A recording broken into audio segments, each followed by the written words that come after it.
everyone. I'm Dr. Ana Nogales, and I am delighted to have you with us today. With us because I have a very special guest.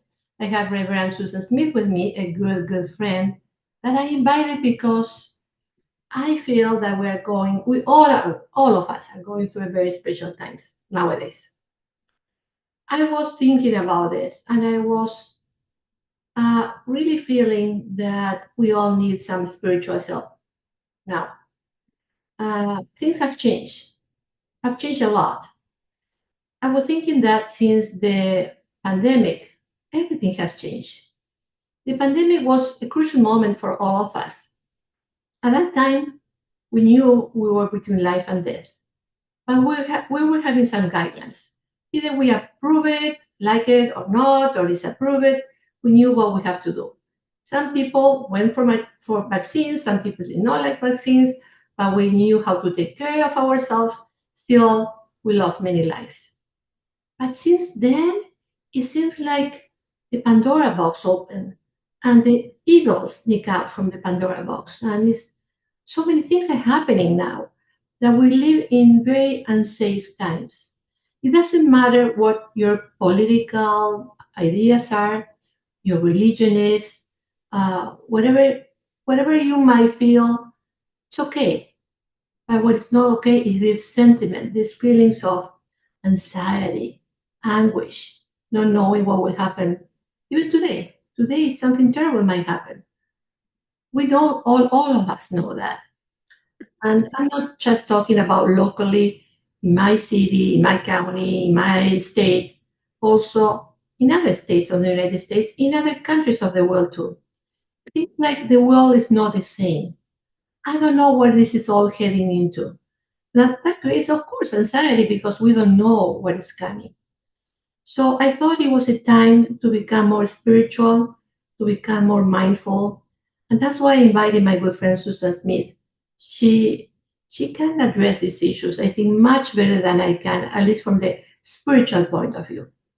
Recognizing the emotional um, feelings that we are going through, which are very similar one to the other, there is something else, the spiritual realm. And I want Susan to talk about that today. Susan, please help us. Well, I'm happy to be with you. And it is a very unsettled time on the planet. And as I've been thinking about getting ready for us to be together, I've spent more time reading about what is going on in your town, in your county, in that region, and in the United States and in the world. And one image that kept coming back into my mind is what people felt like that were very, very close to World War II, that you did not know what was going to happen from day to day. You knew that there were bombs dropping and dangerous things happening, and sometimes one battle would be lost and a lot of lives would be lost and a lot of suffering would happen before ultimately there was light at the end of the tunnel and hope. And I've just thought a lot about the people that lived through war and the trauma and unpredictability and unfairness and just the absolute anxiety, as you have said, Anna, of that. And there is some of that going on in our world, that it doesn't feel like a normal world right now. You go to sleep and you think, surely nothing else terrible could happen. And you wake up and read the paper and there's more stuff that's happened. And a lot of the way that we think of the world is unraveling in front of us, which must be not unlike in World War II and probably in other times of tragedy and loss during periods of the plague and other centuries. So we're in an archetypal mess that has happened as long as there's been recorded history. There have been periods. There's always been bad stuff going on, but there have been periods of particular violence, or gruesomeness or anxiety and bad stuff going on. And then there have been other periods where the planet appears to have been generally more peaceful, although there have been pockets of trouble because, that's human life. But it seems like we're in a pattern of some really, really rough stuff. So that's what you're saying, Anna, right? Right. Right. And it's not that there was no trouble before, but probably was more contained. And now everything came out. Right.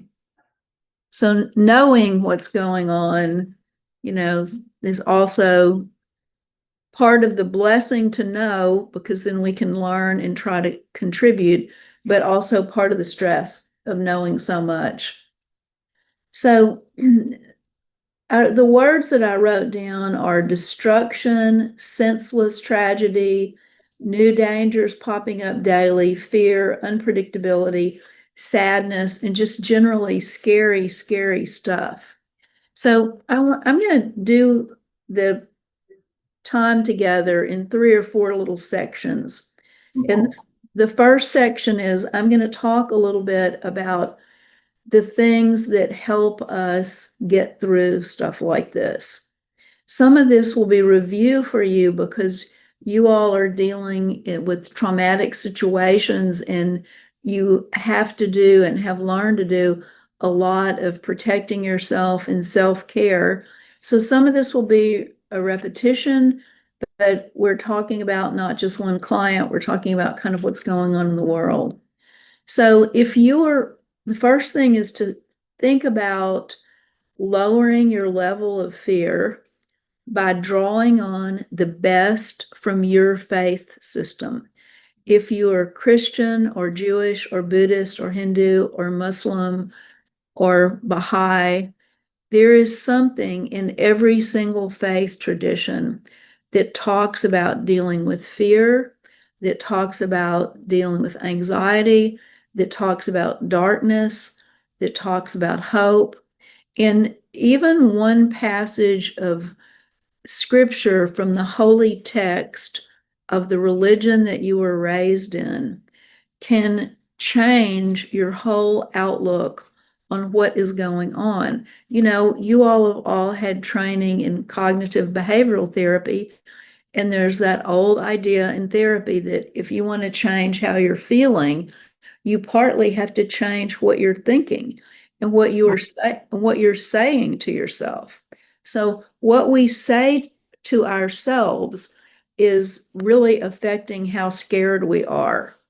So to begin to wonder, how am I talking to myself about what is going on? And are there other ways? Are there other beliefs that maybe I've just gotten so overwhelmed I can't even remember the other beliefs right now, but can I call on my own beliefs or beliefs from others that help me see this in a different way? So I will share with you some of my beliefs. And when I was younger, I heard stuff like this, but I did not really believe it.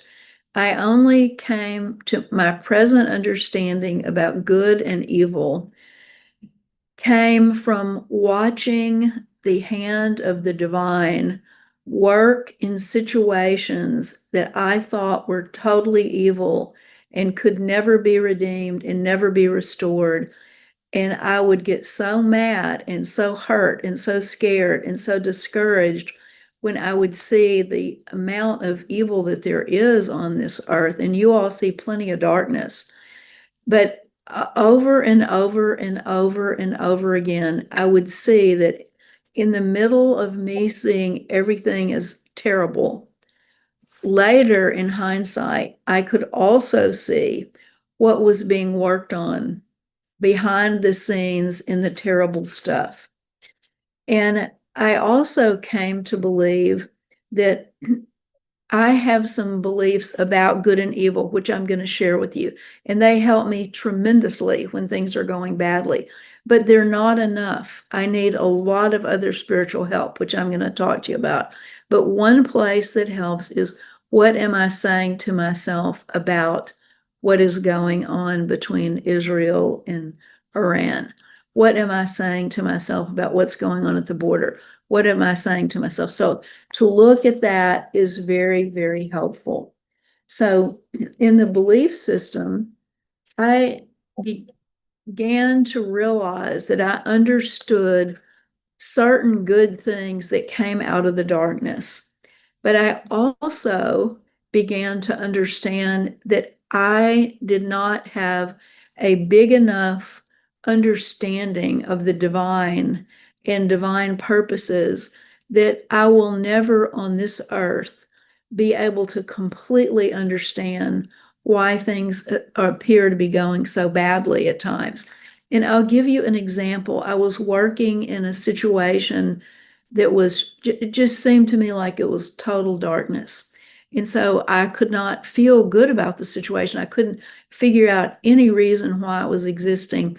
And eventually, after struggling with this and praying about it, one night in a dream, I heard, "Stop trying to totally understand this. You will never be able to completely understand it." And then I heard, "What is being worked out is affecting large groups of people that incarnate on a particular disc, 9 different lifetimes of reincarnation." So I'm Christian, but I still believe in reincarnation. And that what looks like only bad is working out issues that travel through 9 generations of large groups of people. Well, just that one piece of information spiritually. Now, nobody's ever said anything like that to me in Christianity. And even though I'm a Christian priest, I mean, Christians don't believe in reincarnation, but I do for 1,000 reasons, which we can talk about some other time.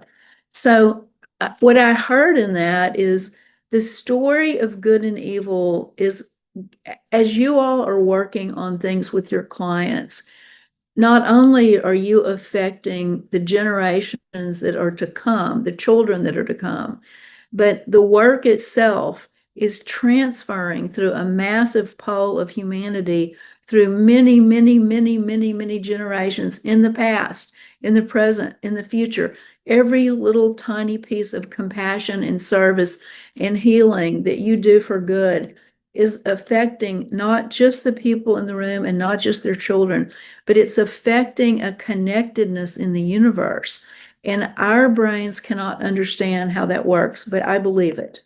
And then I believe that the divine deliberately created this earth as a lab school. And there may be other planets and other universes and other realities that have other kinds of lab schools. But this lab school is a class partly in how to deal with good and evil and how to serve. If you look at all the world's religions that I mentioned and others that I didn't mention, they all hold up the value of compassion and they all hold up the value of service.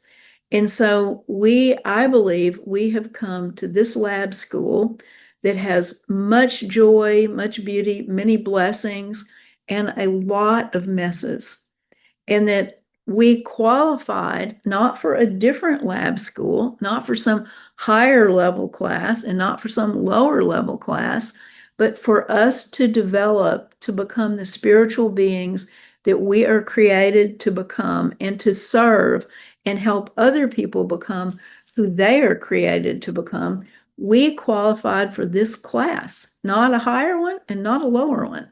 Sometimes I will get into a situation that is so tough that I will say back to God, if I qualified for this class, I must have barely gotten in it. I feel like I am taking on something so difficult in this particular mess that you might have overestimated my capacities, God.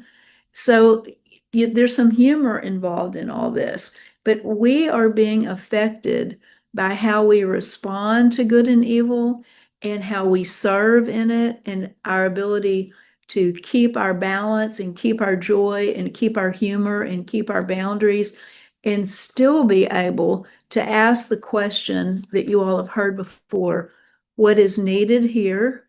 Is it mine to do? Is now the time? We ask that question over and over. What's needed here? Is it mine to do? Is now the time? So in addition to us being in a lab school that we cannot fully understand, our job is never to seek suffering, but our job is to learn to manage the suffering that has our name on it and to figure out what is it that has our name on it. And that's a process of discernment and prayer and looking for our gifts and talents and staying focused on what has my name on it.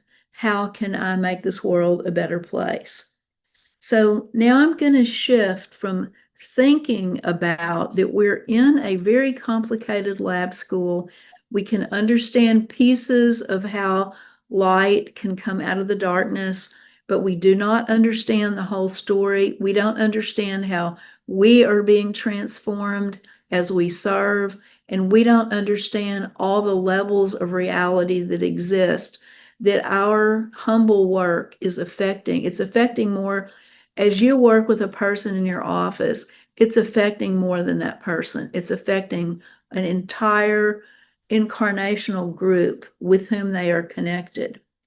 Okay, so now I'm going to talk about something that you all already know a lot about, but since we're in kind of a fresh, ugly mess of scary stuff, I'm just going to review some of it.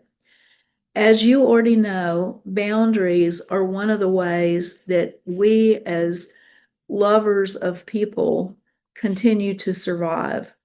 So if you are being overwhelmed with a lot of anxiety, you might want to do a gentle review of everything you already know about setting boundaries. So the first thing I'm asking you to review is, how are you thinking about the situation and what are you telling yourself about it cognitively? The second thing I'm asking you to do is to think about the boundaries you're setting, because there is so much trauma going on. A very close mystical Sufi Muslim girlfriend of mine that's from Pakistan, but has lived in Little Rock for a while. I mean, she has to be extremely careful how much of the stuff she watches on TV. So how much exposure are we giving ourselves through the news, that what we read and all that? And, we have to have some exposure to the reality that is going on because we want to be part of compassion and solving things. So we need some exposure, but how much exposure are we getting? When are we obsessing about it? When is it like you're driving down the road and there's a dead dog and you shouldn't look at it, but you just can't stand to not look at it, but you've had enough exposure. And then we have to learn, where do we set the boundaries just on exposure? And that exposure can also take the form of talking about it too much to friends, thinking about it too much, watching it too much, reading it too much, and so forth and so on. So also to find sentences to say to ourselves from your faith tradition or borrow one from another one. In the Bible, it says, the light shines in the darkness, and the darkness is not going to totally overcome it. So part of what we have to say to ourselves in the mess that we are in is that the light is working in the darkness at this moment, and that the darkness may win temporary battles, but it is not going to win the war. The forces of light are going to ultimately prevail. When Dr. Martin Luther King talked about the arc of history, he said the arc of history has a trajectory that's bent on gradually more love and light. That doesn't mean there's not a lot of terrible stuff as we move forward. Also in Christian scripture, it says, darkness intended this mess for evil, but I, the divine, am working in it for good. So when we see something terrible going on, the forces of darkness are intending that for bad stuff. But the divine sees that as this is a chance for me to send my loving people in to help. This is a chance for prayer. This is a chance for sacrifice. This is a chance for courage. This is a chance to grow some people to another level of being able to love in the middle of a scary mess. So our belief system, yes, sentences that we say, boundaries, all of you know what it's like to have a time of cleansing crying when the sadness just gets so big that what you need is to get flat on your bed or on the earth or with a friend and just sob, because some of this stuff is so, so sad. So I'm just reminding you of your resources, friends, at least 2 or 3, where you can be real and just sit and say, this is what I am seeing this week. And I just need another human to talk to. You also know that being out in nature and doing nature bathing or anything outside somehow changes the vibrational frequency and puts you back with your own spiritual core. Also, friends with whom you can play. And also for me, if I am really going through it, I will put on a piece of music on some fabulous sound thing, and I will just dance. I mean, a long time by myself. And there's a tremendous energetic shift by dancing. I will dance to the Paul Winter Consort. I will dance to Enya. I will dance to Bobby McFerrin. But I will find a piece of music that gets me out of this world, which is a mess, and into the joy. The divine created us with joy that is already in our bodies, and nothing will take that away. And putting that music on and just, I mean, I can remember one day when my daughter was about 10 and she was at school. And I had these massive clip speakers in this huge room with a hardwood floor. And I was just dancing and dancing and dancing and dancing. And the back door opened, and it was the mother of another little girl and my little girl who needed to be brought home from school. And I didn't hear the phone because I was dancing to Bobby McFerrin. And they were like, "What are you doing? Have you lost your mind?" No, dance, dance, dance, do it. Also, laughter. When I was going through a horrible time of pain with a knee replacement, I had one knee replacement that was horrible and one that was easy years later. But spirit showed up to me. I was having such a terrible time getting through the first one. And I heard in prayer, if you laugh, it will block the pain. So I went on the internet and found the most ridiculous Indian yoga who was just, I mean, he was just ridiculous. He was so funny. And he taught laughing yoga. So when I would start to hurt, I would laugh. Just, I would imitate his ridiculous laughter. Or I would watch him. And the next time I went to physical therapy and they were going to bend my knee back, which is just, if you have good pain coverage, it's fine, but I didn't. So I said to the physical therapist, there were 12 tables in the room of physical therapists working on people. And I said to mine, when you start doing that, I am going to start laughing. And I don't mean a little bit, I am going to howl. How do you feel about that? And he said, 32 years ago, I had another person that did that, and it really helped him. So my husband is sitting in the waiting room. He's head of the Department of Psychiatry at the medical school at that time. And he has on a suit and tie, and he's out waiting for me. And I am in the back, and I'm going,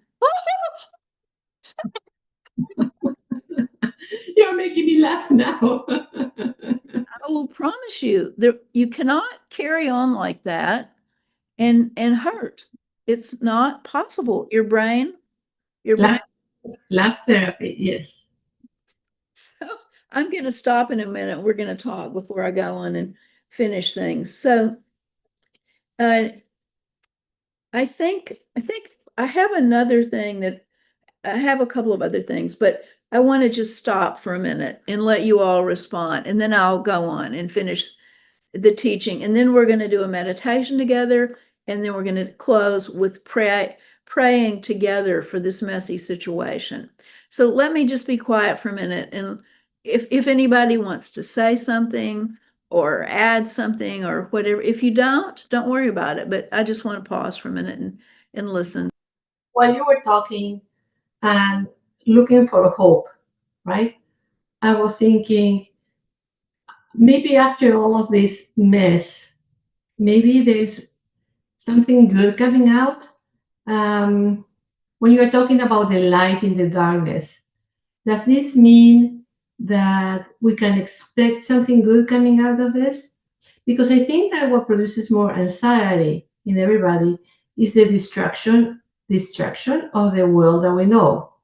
Looking on cameras, on the computer, on TV, on laptops, whatever, right? How Kiev, for example, buildings in Kiev, in Gaza, in Israel, in Iran are destroyed. I think we can think about what about that will happen here, right? So we are becoming more closer, more empathetic to all of those people in other parts of the world, because now we think, hey, this is going to happen to us too, right? When before, okay, this is happening far away. But this can happen to us too. So it's the destruction of the world that we know. A lot of people talk about the destruction of the world. I don't believe that it will be destruction of the world, but it's my belief. But yes, destruction of communities, destruction of cities, destruction of lives. That's what creates me anxiety, right? And also there's a family history about that. So it makes me feel very vulnerable. But could it be some kind of spiritual understanding on why these things happen in life and what can we expect after that? And when you are saying this, there are things that we cannot understand. There's no way that we can try to understand. And usually working with patients or with friends, with whoever, right? When something bad happens to them, they say, "Why me?" In this case, I think we are all thinking, "Why us?" No? Because things are happening in town, and this is not just about destruction. This is about destruction of families because of immigration issues, destruction of families, and the horrible consequences of that. We keep asking why us, and of course we don't find answers. But how can we find our own answers? I don't know. It's a question that probably I don't think you will have an answer, but that's what No, I'm. I think if you stand back 10,000 feet away, how many horrible battles were lost before we could win World War II? How many families were destroyed? How many whole towns were destroyed? How many Jews were destroyed? How many bad, small and big battles were lost until we could finally win that war? So we are in situations like that where what I believe is that whatever the change is that is trying to get worked out on the planet right now, which I'm not sure all of what that is, but there's going to be mess before the light can get through. The same thing in the civil rights movement. How many little kids were blown up in churches in Alabama before we finally started changing laws? How many women felt called to be priests, but the church wouldn't hear of it until the women's movement came along? How many women were burned at the stake or killed for having different beliefs? So to me, it's like the world is trying to wobble forward. I've been doing some work in Mongolia, and when I first started, I did not understand that something like 17,000 Buddhist monks were killed between the fighting between China and Russia, trying to wipe out all the religion in Mongolia. And they destroyed all the temples and so forth and so on. And now Mongolia is the only democracy between China and Russia. It's the only one. And it's been a democracy since 1991. And it's the only place in that part of the world. Well, women can now be capitalists there and run their own businesses and people vote. It doesn't mean that there are not still problems there, but it's a huge movement forward for the liberties of an oppressed people. And it was not won by a clean, kind, easy, gentle process. It was a bloody, awful mess before something new surfaced. And so we get so distracted because the amount of suffering that is going on right now, it's hard not to get obsessed with it so that you get your own PTSD by just reading the news. It's just hard not, and I'm not faulting any of us if we're getting obsessed with it. I'm not saying that that's something to feel guilty about, but in all the other wars and bad times and this and that that's happened, the people that have been able to keep moving us forward have both gone in and felt the terrible things that were happening, and they've told the truth about it. They have not been in denial, but they've kept themselves separate enough to move forward. I think about Winston Churchill. He had a terrible time stirring up the British people and the American people to go to war to fight Hitler because they had come out of World War I. They didn't want to go into it. And he knew what was happening to the Jews. He knew it. So he faced the terrible stuff that was going on, but it did not wreck him. He sat in his footed bathtub, drank sherry for breakfast, and somebody brought him a breakfast tray, and he fussed if they forgot to bring the jelly. And then he had his secretary sit by the door and he dictated to her. So he didn't get so freaked out and depressed that he couldn't enjoy a good shot of whiskey and a great painting and a good book. But he led us out of that. One week he said, the British take their weekends in the country, while Hitler takes a country every weekend. So he's knowing the truth of what evil is going on.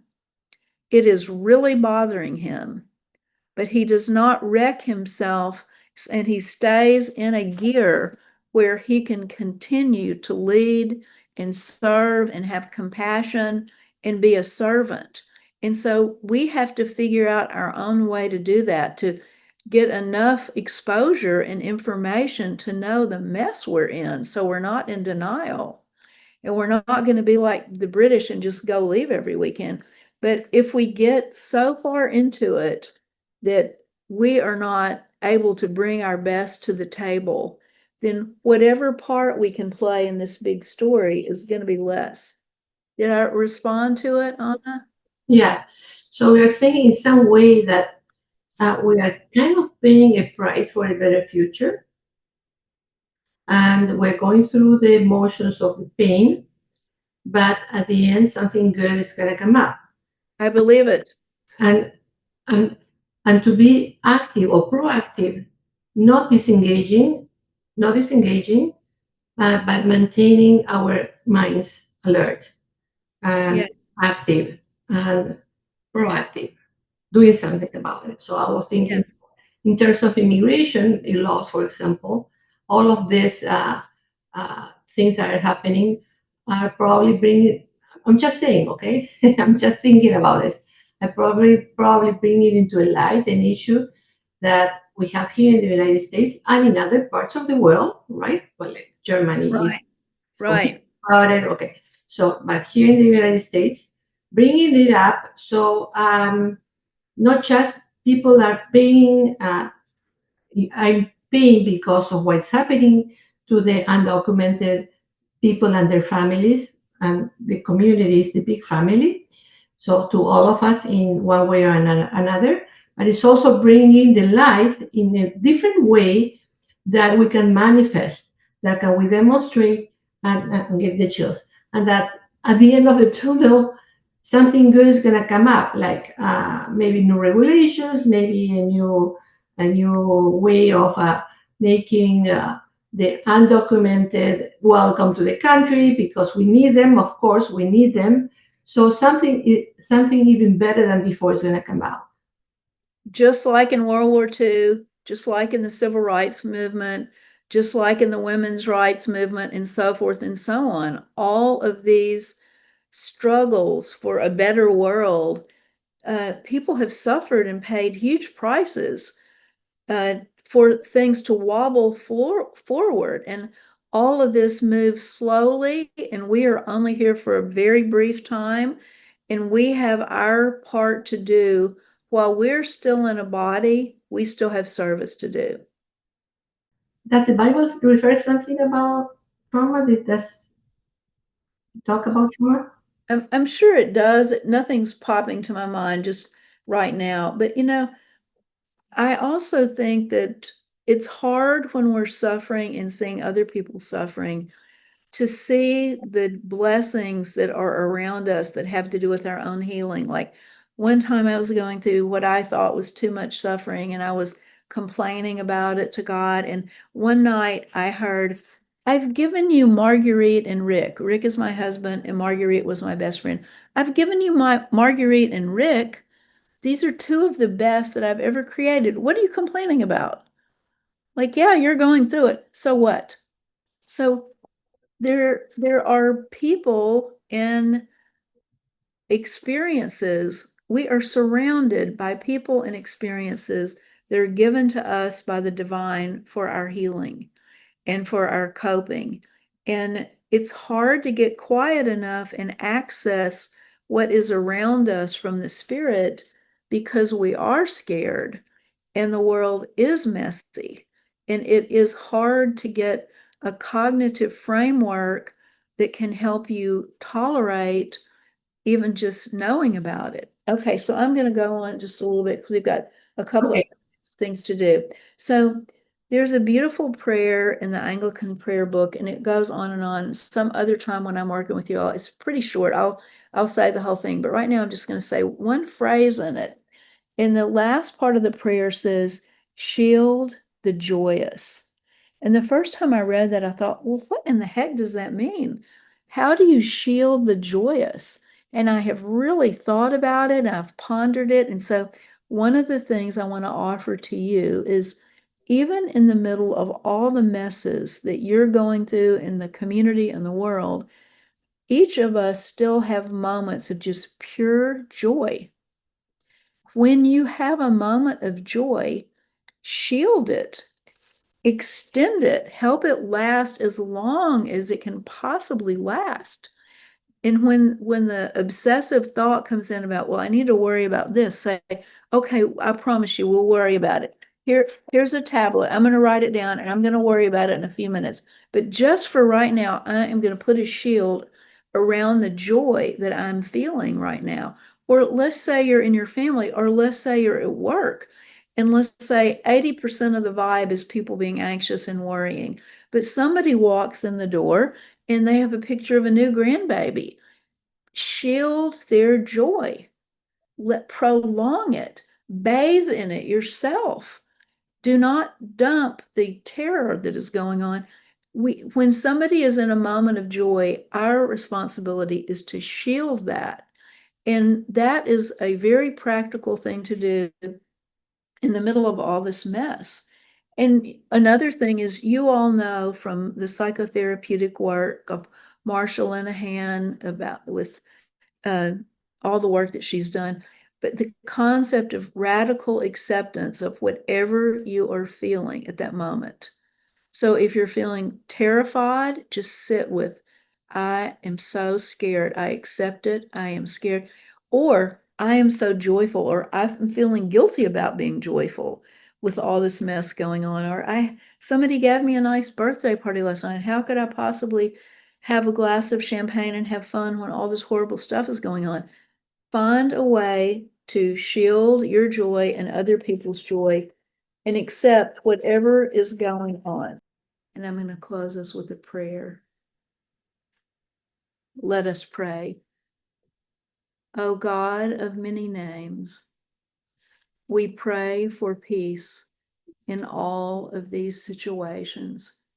for comfort, for resolution, and for hope. We pray that the light that you are pouring in each situation will move the planet forward as quickly as possible to another level of light and love and consciousness. Protect the hearts of each of these faithful servants that are on this call. Protect the hearts of other servants around the planet seeking to serve this world. Do not let our hearts become so troubled that we cannot help your people who are suffering. Give us a perspective where we can remember that your light has the final word over darkness, and that you are working in these situations to bring things far better than we can ever imagine. Also, Lord, teach us to shield our own joy and to become shields for each other in times of joy. Let us both shield joy and be able to still walk with compassion and empathy into these difficult situations, asking, what is mine to do and how may I help? In the name of light and love, I pray. Amen. Amen. Thank you, Susan. Thank you. We all need to be involved as much as we can, spiritually or wherever we can, to make this world a better place to live for all. Yes. It's Thank you. Thank Amen. you so much for asking me to walk this with you tonight. Thank you, Susan. Okay, good night. Good night. Good night.